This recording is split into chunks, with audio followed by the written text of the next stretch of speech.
শেখ আমরা আলোচনা আপনার থেকে শুনতে চাই যে সড়ক দুর্ঘটনা রোধে ইসলামী দৃষ্টিকোণ সেই বিষয়গুলো থেকে আমরা জানবো। শুরুতেই যদি আপনি আমাদেরকে জানান যে আসলে রাস্তার হকগুলো কী কী। বিসমিল্লাহির রহমানির রহিম, নাহমাদুহু ওয়া নুসাল্লি আলা রাসূলিল কারীম, আম্মা বা'দ। রাস্তার যে হক, এই হক সম্পর্কে রাসূল আকরাম সাল্লাল্লাহু আলাইহি ওয়াসাল্লাম বলেছেন এবং সাহাবায়ে আজমাইনগণ বলেছেন, ওমাযা হাক্কুত তরিক ইয়া রাসূলাল্লাহ। রাস্তার আবার হক কী? কারণ নবীজি বলেছেন তোমরা রাস্তার হক আদায় করবে। তখন গদ্দুল বাসর কাফুল আযা, দুটি কথা প্রথম বলেছেন। একটি হচ্ছে তোমরা রাস্তাঘাটে যখন চলাফেরা করবে বা বসে থাকবে তখন তোমাদের চক্ষুকে নিম্নগামী করে রাখবে। এর মানে হচ্ছে চোখ দিয়ে তোমরা এমন সব কিছু দেখবে না যেগুলি দেখলে গুনাহ হয়। আর এই নিরাপদ সড়কের জন্য চোখ একটা বড় ধরনের কাজ।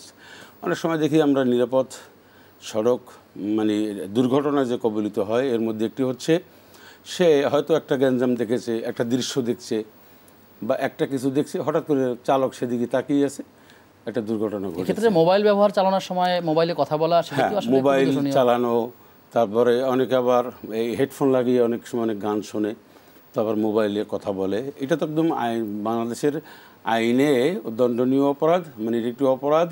শরীয়তের দৃষ্টিকোণ থেকে এটি অপরাধের জন্যে যে আপনার গাড়িতে আপনি একাও যদি থাকেন তাহলে আপনার নিরাপত্তার জন্য আপনার যতটুকু সচেতনামূলক কার্যক্রম করা দরকার ততটুকুন আপনি করবেন, এটা নিশ্চিত আপনাকেই করতে হবে। আর গাড়িতে যদি অন্য অন্য প্যাসেঞ্জার বা লোকজন থাকে সেক্ষেত্রে তো চালক আরও সতর্ক হবে। সেজন্য আমরা অনেক সময় দেখি চালক হেয়ারলিভাবে একটা দিকে তাকায়। এই গাড়ি চালাতে গিয়ে অনেক সময় মাজার সামনে পড়লে মাজার দিকে তাকায়, এরকম চুমু দেয়, সালাম দেয়, শ্রদ্ধা করে, এটিও কিন্তু জায়েজ নাই। মসজিদে আপনি বলছিলেন যে আসলে দুইটি হকের কথা রাস্তার, সেখানে কাফুল আযা হচ্ছে রাস্তার কোনো কষ্টদায়ক জিনিসকে সরিয়ে দেওয়া। সেক্ষেত্রে রাস্তায় যদি এমনকি একটা বেলেট ভাঙ্গা, একটা সুই, একটা প্যারেক এমন যদি কিছু থাকে আপনার চোখে পড়ে, সেটা সরিয়ে দেবেন, কারণ অন্যত্র ক্ষতি হতে পারে।